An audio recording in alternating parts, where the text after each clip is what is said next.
본문 말씀 오늘 아모스서 5장 21절에서 24절 함께 읽도록 할게요. 내가 너희 절기들을 미워하며 멸시하며 너희 성회들을 기뻐하지 아니하나니 너희가 내게 번제나 소제를 드릴지라도 내가 받지 아니할 것이요 너희의 살찐 희생의 화목제도 내가 돌아보지 아니하리라. 내 노랫소리를 내 앞에서 그칠지어다 내 비파소리도 내가 듣지 아니하리라. 오직 정의를 물같이 공의를 마르지 않는 강같이 흐르게 할지어다. 아멘. 손 한번 바라보시면서 한 살 더 먹었으니까 한 살 더 먹었네. 미성년자들은 성인이 돼서 기쁠 텐데 아마 제 생각에는 한 25세 이상들은 한 살씩 더 먹는 게 싫으시죠? 그럴 겁니다 아마.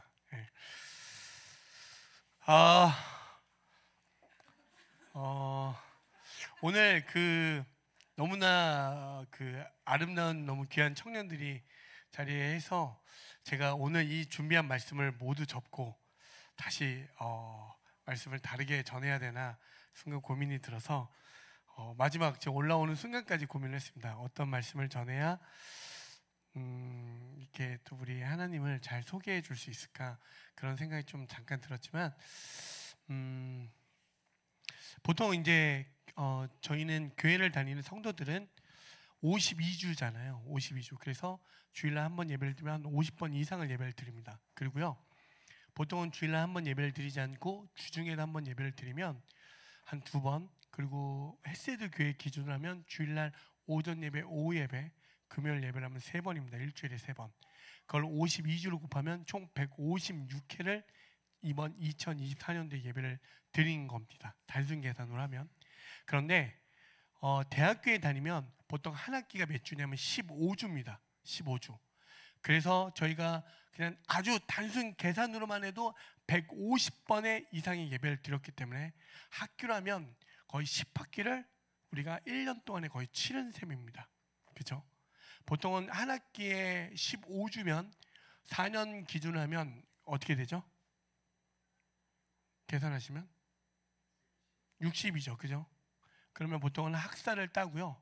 한 3년 혹은 2년 반이나 3년 정도 하면 석사를 땁니다. 그리고 박사도 한 3년 하면 따게 되죠.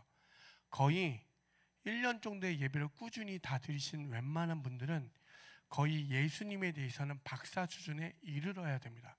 그렇지 않나요? 그냥 아주 단순하게 계산하면 156번의 예배를 드리고 예수님 하나님 그 끝이 없고 자비롭다라고 표현하는 그분에 대해서 그렇게 들었다면 우리는 그 예수님에 대해서 그 박사 수준의 만큼의 수준에 이르게 되고 그 예수를 알고자 한 우리들의 모습들에는 반드시 그 광채나 삶의 모습이 반드시 예수가 닮은 삶이 교회는 반드시 드러나야 될 줄 믿습니다. 그렇죠? 여기에 교회를 150번 올해 기준으로 150번 이상 드린 분들에게만 얘기하는 거예요. 그렇지 않겠습니까? 그러면 여러분 잘 생각해 보시죠. 제가 아주 짧게 전하겠습니다. 길게 하지 않겠습니다. 정말 짧게 할 테니까 우리 언니들은 잘 한 번만 들어봐 주시고 예수님이란 분이 있습니다.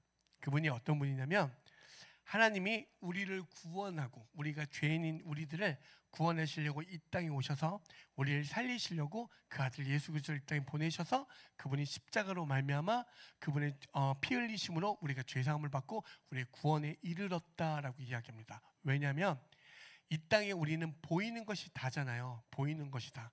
옆 사람을 보이는 것, 그게 보이는 것이 다인데 성경을 기준으로 이야기하면 보이는 것은 잠깐이고 보이지 않는 그 영혼이 있다라고 이야기합니다.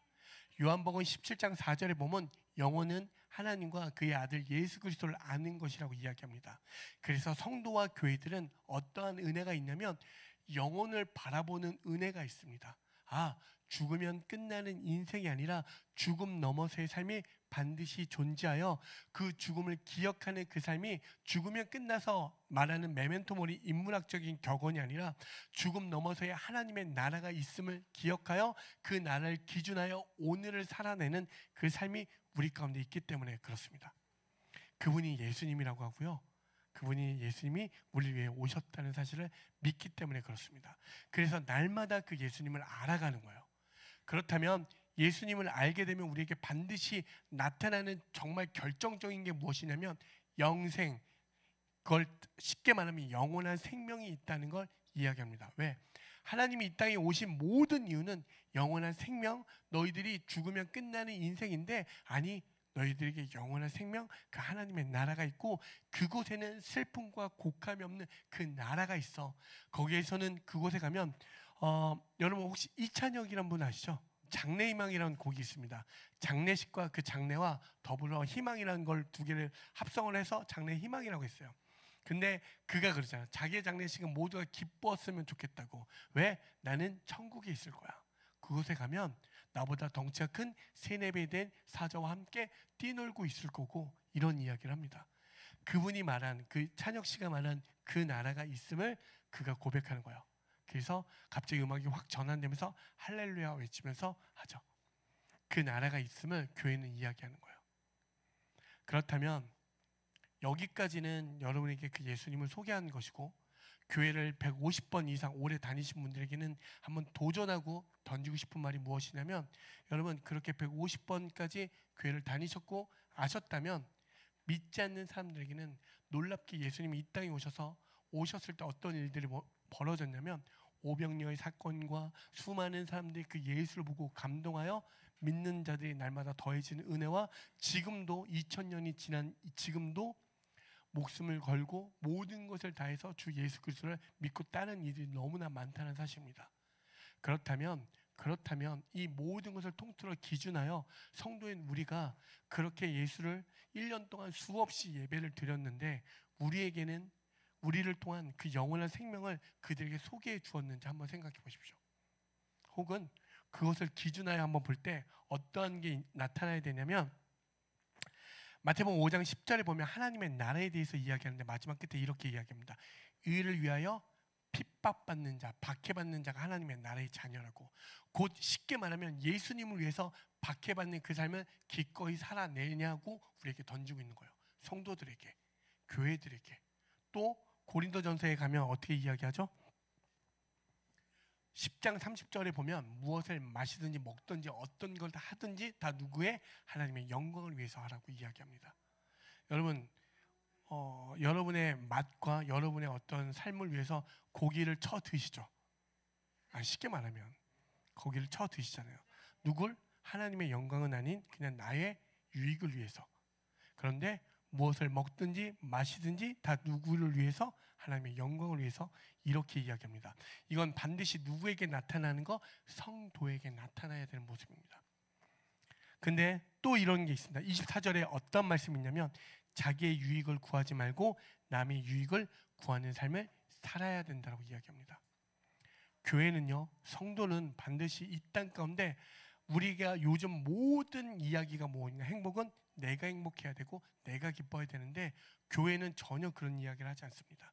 하나님을 알고 그 예수를 알면 나의 유익을 구하지 않고 남의 유익을 구하는 삶이라고 성경은 반드시 이야기합니다. 아멘. 이게 성도에게 나타나야 돼요. 그래서 오늘 여기에 교회에 다니신 모든 분들에게는 어떤 모습? 예수의 모습이 나타나야 돼요. 와, 너는 작은 예수 같구나. 이런 말을 들어야 그게 진짜 성도요, 교회입니다. 집에 갔는데 우리 엄마 아빠가, 와, 너는 정말 예수님은 나도 안 믿지만 너를 보니까 예수님을 믿는 거, 예수님이 있는 것 같아.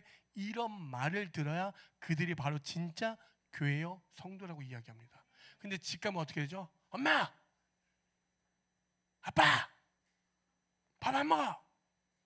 막 이런, 그죠? 여러분, 정말로 그러시면 안 됩니다. 오늘 왜 이런 얘기를 여러분에게 던지냐면, 생각해 보십시오. 이 땅의 모든 사람, 인간들은 무엇을 추구하냐면 성공과 행복을 추구합니다.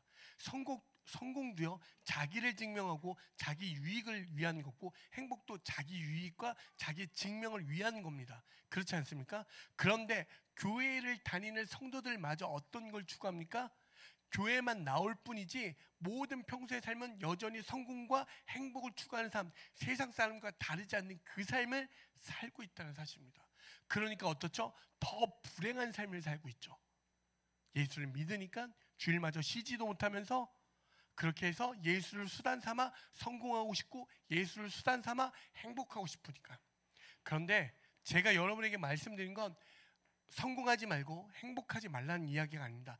반드시 예수를 믿으면 평화, 화평이 있다라고 이야기합니다. 그런데 그것이 목적이 되지 말라라고 성경은 수도 없이 이야기해요. 하나님이 여호와 하나님이 우리에게 성도에게 요구하는 것은 무엇이냐면 성공도 아니고 행복도 아닌 무엇? 거룩하라라고 이야기합니다. 한번 볼까요? 레위기 11장 45절에 보면 나는 너희의 하나님이 되려고 너희를 애굽 땅에서 인도하여 낸 여호와라. 내가 거룩하니 너희도 거룩할지어다. 이렇게 이야기합니다. 세상 사람들이 성공과 행복을 향해서 가는 게 왜 잘못된 겁니까? 그런데 교회 그 영원한 생명을 추구하고 그것을 바라보는 모든 교회와 성도들은 어떤 것? 성공과 행복을 넘어선 그 주님이 거룩하신 하나님이니 거룩한 삶을 살아내라고 우리에게 이야기해요. 그러면 거룩이 무엇입니까?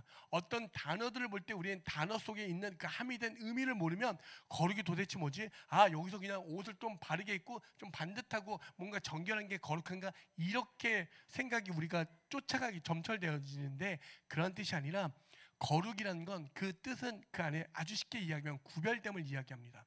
그런데 어떤 A와 B가 구별될 수 있는 그 기준점이 무엇이냐면 그게 바로 예수 그리스도라고 이야기하는 거예요. 세상에 있는 관점, 세상은 어떻게 이야기하죠? 그 성공과 행복, 내가 행복한 게 중요한데 예수 그리스도를 기준으로 들어간 그 삶 속에는 예수를 통한 나의 생각, 나의 계산을 벗어 던지고 주님이 우리에게 가르쳐 주신 그 생각으로 완전히 뒤바뀌어지는 거. 여러분, 제가 늘 말하지만 회개하는 거 그건 아무나 할 수 있는 게 아니라 성도 많이 할 수 있다고 이야기했습니다. 생각 위에 생각, 메타인지라라는 그 모든 말의 메타라는 말은요, 회개라는 메타노이아 거기에서 왔습니다. 곧 그 말이 무엇이냐면 내 생각을 어떻게 생각 위에 생각을 합니까? 1 더하기 1이 2가 아닌 경우를 들어본 적 있습니까? 수학을 배우면요, 1 더하기 1이 2가 아닐 수가 있다는 걸 배우게 됩니다. 처음 들어보죠. 근데 이런 것처럼 어떤 걸 알고 깨달아지면 우리의 생각 이상의 것들을 찾아내게 되고 보게 됩니다. 그런 것처럼 예수를 알게 되면 너희들은 이 땅에 보이는 게 다지만 아니 그 보이지 않는 하나님의 나라가 있음을 우리 보게 되는 거예요. 그게 메타예요. 그러니까 내 생각에서 하나님의 생각으로 완전히 전환되는 것, 내 생각에서 하나님의 생각으로 바뀌는 걸 회개라고 이야기하는 것이고 그것으로 구별됨으로 나아가는 것이 바로 거룩이라고 이야기하는 거예요. 근데 왜 이 이야기를 하냐면 오늘 아모스에 있는 말씀을 보면 아모스 말씀을 기준으로 이렇게 얘기해요. 너희들 오늘 우리 2024년과 2025년 이 중간 사이에서 우리는 제일 먼저 한 게 무엇입니까? 해가 바뀌어도 예배 이렇게 했습니다. 그런데 하나님은 오늘 그 아모스 말씀 기준으로 이렇게 얘기해요. 너희들이 열심히 드리는 예배, 너희들이 최선을 다해서 드리는 예배, 너희들의 혹여 뭔가 정성을 다해서 드린 헌금 이러한 모든 거 나는 원하지 않고 받지도 않을 거야 이렇게 이야기합니다. 너무나 충격적인 말씀이에요. 다시 한번 볼까요? 본문에 보면 내가 너희 절기들을 미워하여 멸시하며 너희 성회들을 기뻐하지 아니한다라고 이야기합니다. 너희들이 열심히 막 준비하고 아까 막 찬양하고 막 기타 막 살벌하게 막 라인 치죠. 막 볼 때 어떻습니까? 막 기가 막히죠. 그런 거 뭐 웃기고 있네. 안 받아. 이렇게 이야기하는 거예요. 너희들이 최선을 다한 거 안 받아. 네가 드럼으로 파라디돌로 아무리 쪼개고 아무리 네가 뭘 해도 웃겨. 안 받아. 말 같지 않는 소리 하지 마. 안 받아. 앰비언스 사운드로 막 이렇게 막 돌고 막 이렇게 하면 막 성령이 임재. 아니 웃기지만 니네들 쇼하는 거 안 받아. 이렇게 이야기하는 거예요. 니네들이 드리는 헌금? 아니 안 받아. 열심히 바쳐봐. 안 받아. 이렇게 이야기하는 거예요. 여러분 되게 충격적인 이야기예요. 너무나 센 이야기예요. 왜 해가 넘어가는 이 시점 해피 뉴 이어라는 너무나 기쁘고 즐거워야 되는데 왜 성도들에게 이렇게 가슴에 찔리는 이야기를 하냐면 여러분 정말 우리 안에 예수가 드러난다면 그곳에는 화평과 평화가 일어나야 될 줄 믿습니다. 주님의 은혜가 있어야 되는데 도무지 여러분 배우자라서 제일 거부하는 배우자가 누군지 아십니까? 기독교 다니는 사람, 교회 다니는 사람. 그 사람이 1위예요. 1위. 절대 배우자가 교회 다니는 사람은 만나기 싫대요. 무엇입니까? 그 말은 교회를 수단 삼아 자기의 유익을 구하는 그런 반역자들만 가득하기 때문에 그래요. 정말 예수를 믿고 따랐다면 그들의 삶 가운데 정말 와, 내 배우자는 교회를 좀 다녔으면 좋겠다. 그분이 다녀서 나를 좀 인도해 줬으면 좋겠다. 이런 말이 역전되어져야 되지 않겠습니까? 그런데 그렇지 않다는 거죠. 도무지 교회만 다니면 다들 양복 입고 행색은 그럴싸한데 뒤에서는 다 어떻죠? 앞과 뒤가 다르니까 막 은혜 받은 척하지만 뒤에 가서는 호박씩 가니까 남 욕이나 하고 남들과 다르지 않으니까 그렇게 이야기하는 거죠. 여러분 이건 되게 중요한 메시지예요. 아모스에 어떤 배경이 있냐면 제가 잠깐 제가 정말 10분 안으로 최대한 빨리 끝내겠습니다. 왜 존중해야 되니까. 아모스에 있는 이 말씀을 무엇이라고 이야기할 수 있냐면 북이스라엘, 그러니까 저희처럼 남북한이 나눠진 거예요. 나눠진 상태에서 이런 거예요. 그들이 이스라엘 사람들은 늘 예배를 드릴 때 예루살렘에서 항상 예배를 드렸는데 북쪽에 있는 사람은 남쪽에 있는 예루살렘에 내려갈 수 없는 상황이에요. 그러니까 그 왕이 북쪽에 있는 왕이 걱정되어서 내게 있는 북쪽에 있는 백성들이 밑으로 내려가서 혹여 우리 백성들이 밑으로 다 내려갈까 봐 걱정이 돼서 혹시 내 백성들을 뺏길까 봐 걱정이 돼서 위에다가 베델 길갈에다가 막 그런 성전들을 막 지은 거예요. 그래서 너희들 여기서 예배드려. 뭔가 처음에는 좋은 곳 같아 보여. 와, 우리를 위해서 좋은 걸 편의를 제공하는 것 같지만 거기가 어떻게 전락하냐면 하나님을 예배하는 처소가 아니라 우상을 섬기는 것으로 전락해 버립니다. 그런데 놀랍게도요, 그 당시에 북이스라엘은 정치적이나 경제적으로 모든 게 다 황금기예요. 모든 게 다 풍족하고 다 잘 되어진 시점이에요. 그러니까 하나님의 은혜가 가득한 걸로 착각할 수 있는 그 시점에 있었던 거예요. 누가 나타나기 전에 이 아모스 선지자가 남유다에 있던 그 목자 그 아모스가 하나님의 말씀을 듣고 북이스라엘에 올라가서 이렇게 전합니다. 악을 미워하고 선을 쫓으라고 성문에서 정의를 물같이 공의를 흐르는 강같이 흐르게 하라라고 이야기합니다. 이렇게 이야기하는 거예요. 다 잘못됐다고. 너희들이 하고 있는 그 모든 거 다 집어 던지라고. 여러분,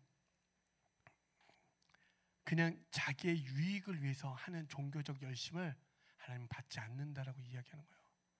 내 유익을 위해서 하는 거. 여러분 다시 한번 생각하지만 교회와 성도는 내 유익을 벗어던지고 남의 유익을 위하여 기꺼이 살아내는 삶입니다. 그게 십자가의 삶이라고 이야기하는 거예요. 그게 없으면 교회는 존재할 이유가 없습니다. 교회가 존재하는 이유는 예수 그리스도의 보혈의 피로 말미암아 세워졌고 그 세워진 교회는 반드시 누군가의 유익을 위하여 그가 살린 그 영원한 생명을 바라볼 수 있도록 그 길을 제시해주고 그 길을 제시할 때 그가 이해할 수 있도록 그와 눈높이를 맞춰 그에게 모든 것을 맞추어 그를 볼 수 있도록 도와주는 게 교회인 줄 믿습니다. 근데 그걸 못하죠. 왜? 꼴사 나오니까. 내가 왜 그렇게 해야 돼? 여러분 고개가 뻣뻣해지고 내 목이 딱딱해지지 않습니까? 내가 왜 고개 숙여야 돼? 네가 뭔데? 여러분 그럴 때 한번 생각해 보십시오. 정말 내 안에 예수가 있는지, 정말 내 안에 예수 그리스도가 있는지. 여러분 왜 건반을 치고 왜 베이스를 치고 왜 합니까? 왜? 지 잘났다고? 왜 합니까?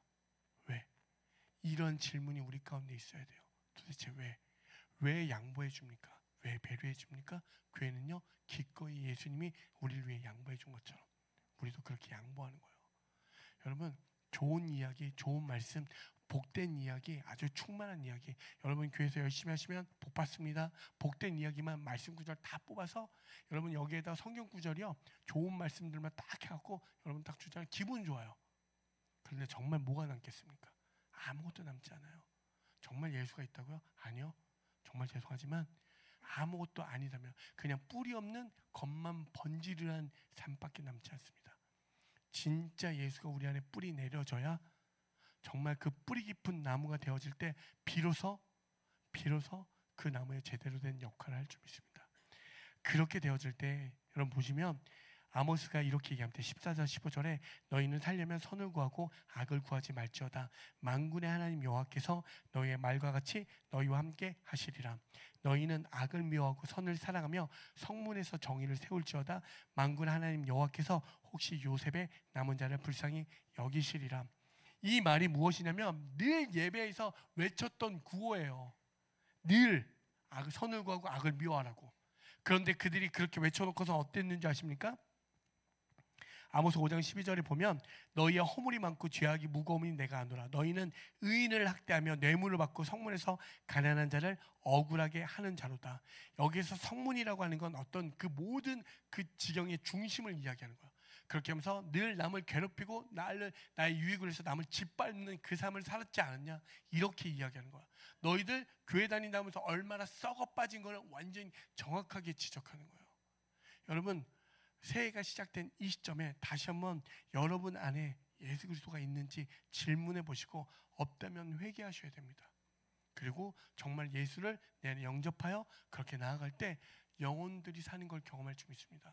저는 우리 교회가 오고 싶어서 이런 거 말고 정말 예수를 보고 싶은데 누구 형제, 누구 자매를 보고 그 예수가 궁금해지고 알고 싶어 그 자리로 나오는 은혜가 있길 소망합니다.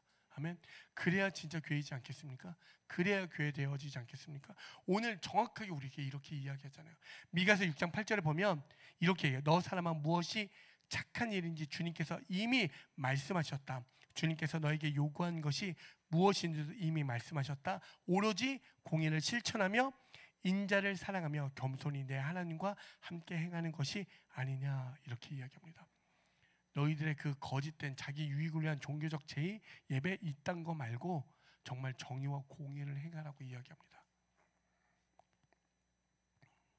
제가 이것만 마지막으로 설명하고 마칠게요. 성경에서 말하는 정의, 공의를 세워라, 이 말은 무엇이냐면, 여러분, 정의라고 하는 여기에서 말하는 미슈바트라는 것은 모든 기회의 균등과 공정한 판결을 이야기합니다. 그런데 여러분, 많은 법정 드라마나 많은 것들 보시면 알겠지만 어떤 양쪽의 A와 B가 대립될 때 어떻게 되죠? 더 좋은 로펌들을 내가 구했을 때, 정말 막 그런 변호사들, 좋은 비싼 변호사를 구했을 때 비로소 내가 더 재판을 이길 수 있는 확률이 높아지고 지게 되는 경우들을 우리는 법정 드라마나 많은 어떤 미디어를 통해서 많이 보게 됩니다. 그렇죠? 아무리 불리해도 높은 변호사를 사면 내가 이기는 경우들이 많이 있습니다. 고로 그 말뜻은 무엇이냐면 이 땅에는 어떠한 것도 공정한 판결이 없다는 걸 이야기하는 거예요. 세상에는 어떠한 것도 공정한 것이 없는데 성경에서 말하는 정의라는 건 무엇이냐면 우리 모두가 죄인이라는 사실이에요. 모두가 죄인인데 이 모든 죄는 예수 그리스도로 말미암아 우리에게 모두에게 구원의 기회를 우리에게 허락하셨다는 거. 공정하지 않는 세상 가운데 공정함이 있다는 거. 의로움은 하나님이 그 아들 예수 그리스도로 우리를 자녀 삼아 주셨다는 걸 정의라고 이야기합니다. 그게 의로움이라고 이야기하고요. 그 의로움의 표현이 무엇인지 아십니까? 그게 사랑이라고 하는 거예요. 그 사랑. 근데 그 사랑이 무엇입니까? 그 사랑의 정수가 바로 십자가라고 하는 거예요. 그 사랑이 어떻게 나오냐면 오늘 말한 이 공의라고 하는 거예요. 체데크라고 하는 이 체데크라는 이 말뜻은 무엇이냐면 우리가 예수 그리스도로 말미암아 의롭다 여김을 받아진 상태. 우리가 죄인인데 아무것도 아닌 죄인인데 예수 그리스도로 말미암아 내가 의롭다 여겨진 사건. 그것이 바로 공의라고 하는 거예요. 그 은혜를 입은 자들, 내가 아무것도 아닌데 주의 은혜로 내가 주의 자녀로 삼아졌네. 그래서 이제 우리에게 어떤 은혜가 있냐면 내 이웃을 향해서 그 사랑을 전달해주는 그 자리로 들어가는 거예요. 내가 아무것도 아닌 속에서 주의 은혜가 입어 예수로 하나님의 자녀 되었음을 깨달아요. 그러면 그 깨달은 자들에게 반드시 격발하여 나타나는 모습이 무엇이냐면 나보다 그 어려움 가운데 있는 그들을 향해서 그 사랑을 전하는 전달자의 삶을 사는 게 공의라고 이야기하는 겁니다. 말씀을 한 구절로 정리해 보겠습니다. 신명기 10장 17절에서 19절입니다. 너희의 하나님 여호와는 신 가운데 신이시며 주 가운데 주시오 크고 능하시며 두려우신 하나님이시라. 사람을 외모로 보지 아니하시며 뇌물을 받지 아니하시고 고아와 과부를 위하여 정의를 행하시며 나그네를 사랑하여 그에게 떡과 옷을 주시나니 너희는 나그네를 사랑하라. 전에 너희도 애굽 땅에서 나그네 되었음이니라. 아멘. 이게 정의와 공의의 모든 것이 담겨져 있는 핵심 구절이에요. 아멘. 여러분, 기독교라고 하는 이 종교는 여러분들의 어떤 파워 크리스찬이 되는 것이 아니라 예수 그리스도를 닮은 자의 삶으로 나아가야 될 줄 믿습니다. 근데 예수를 정말 알고 깨달은 자에게 나타난 모든 모습은 어떠한 은혜가 있냐면 이 땅의 영혼을 바라보는 삶이 있어 이 땅에 잠시 잠깐이 나를 좌지우지 못하는 그 삶으로 넘어갑니다. 어떠한 때로는 불편함, 어려움, 어떤 힘듦 이러한 것들이 능히 넘어가는 6월절에 그 은혜가 있어요. 왜? 영혼이 있으니까. 반드시 그 영혼이 있으니까. 그런 사람에게 그 넉넉함, 그 은혜의 넉넉함이 어디에 흘러옵니까? 세상 가운데 흘러가야 되지 않겠습니까? 여러분 2025년도에 여러분 성도인 우리들 수많은 예배, 그 150번도 넘는 수많은 예배를 드렸음에도 여전히 내 안에 나밖에 모른다면 여러분 다시 한번 회개하시고 정말 그 그리스도가 끝까지 내려오셔서 나를 위하여, 여러분을 위하여 지금 끌려와서 왔지만 오늘 이 자리에 와서 내가 한 번이라도 예수를 처음 들었는데 와, 나를 위해서 누군가가 대신해주는 그 신이 있다는 그 사실, 와, 이게 뭐지? 근데 그분은 변하지 않고 언제나 자기의 모든 것을 다하여 내어주셔서 우리를 구원해 주신대요. 여러분 이 사랑이 우리 가운데 있기를 소망합니다. 정말로 제가 여러분에게 진심으로 구하는 건 헬스에서 공동체 다른 어떠한 교회와 비교하지 마십시오.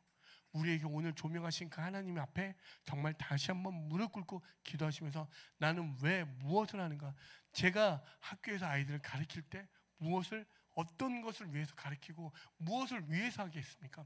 오늘 왜 연주하십니까? 오늘 왜 돈을 버십니까? 그 모든 왜란 질문 속에서 여러분 진짜 답을 찾으셔서 그 답으로 전달자 되어주길 소망합니다. 정말 그래서 2025년도에 여러분의 삶에는 정말 어떤 은혜가 있어야 되냐면 하나님의 의를 세우는 삶, 여러분의 삶의 중심에서 정의를 세우는 삶, 여러분 삶의 중심에서 공의를 세우는 삶이 되어지길 소망합니다. 정말로 왜? 내가 죄인임을 깨달으면 내가 남을 나보다 낮게 여기는 은혜의 자리로 들어갑니다. 아멘. 누가 오든 간에 그를 귀히 여기는 마음이 생겨요. 아멘. 정말 교회는 그래야 됩니다. 성도는 그래야 됩니다. 그리고 그리스도의 은혜를 받았는데 어떻게 그 사랑을 전달하지 아니하겠습니까? 여러분 전달하셔야 됩니다. 그게 교회예요. 그리고 그 모든 것 가운데 하나님이 우리에게 반드시 그 모든 것을 먼저 그의 나라와 그의 의를 구할 때 이 모든 것을 더하시는 것 채우신다 말씀하십니다. 채우신다니까요. 반드시 채우십니다. 제가 47살에 결혼했습니다. 여러분 생각해 보십시오. 정말 저는 어떤 결혼을 꿈꾸지 않았던 삶이었거든요. 그런데 그 은혜 가운데 너무나 귀한 분을 만나게 해주시고 주님이 채우시는 걸 다 경험하게 됐습니다. 왜? 포기했거든요. 제가 예수를 위해서 학생들, 제자들에게 퍼주고 이런 삶을 제 아내에게까지 요구할 수가 없었던 거예요. 나는 이런 삶을 살겠다 결정했지만 저와 함께 살아가는 이에게 이 삶을 동참하라고 차마 이야기할 수 없었기 때문에 그것이 늘 제 안에 싸움이었습니다. 고민이었습니다. 하지만 너무나 하나님은 완벽하시고 정확하시고 신실하시고 변함이 없기 때문에 너무나 귀한 분을 함께 만나게 해주셔서 보게 하시고 누리게 하시고 그들과 함께 그 일에 동참케 하셨습니다. 너무나 많은 이야기를 전해줄 수 있겠지만 짧게 이야기를 하는 건 무엇이냐면 정말 하나님은 살아계셔요. 하나님은 살아계십니다. 다른 거 외에 다른 게 없고 정말 그 살아계신 하나님, 그 하나님이 우리 가운데 있다면 고린도후서에 있는 그 4장 18절에 있는 말씀처럼 이 땅의 모든 17절에 나와 있는 모든 잠시 잠깐의 환난과 수고로움은 우리를 그 영화로움으로 가는 그 길에 지나갈 수 있습니다. 그리고 보이는 것은 잠깐이요 보이지 않는 것은 영원함이라. 그 영혼을 소개해주는 그 영혼 속의 시간을 여러분에게 알려줄 수 있는 그 복된 인생들 되어지길 소망합니다. 아멘.